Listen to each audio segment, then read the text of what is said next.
Сырдария өзені нарынан бастау алып, Арал теңізіне құяды. Сырдария өзенінің ұзындығы 2200 километр. Оның 1,7 миллионға қатынасындай масштабымен сызылған. Картадағы ұзындығын табыңдар.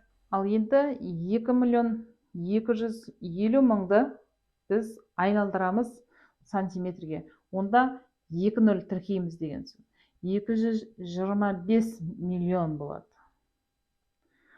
Қатынас түрінде аламыз. Ондай болатын болса, 225 миллионның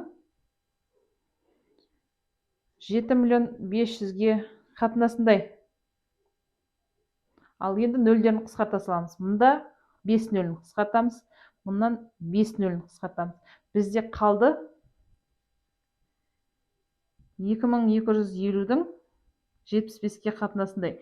Бөлеміз. 2250-ді бөлеміз 75-ке.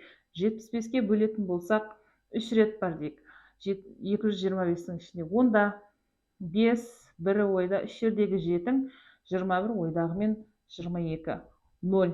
Мұндағы 0-ді апарып түсірем, сонда бізде 30 сантиметрге тең болады екен.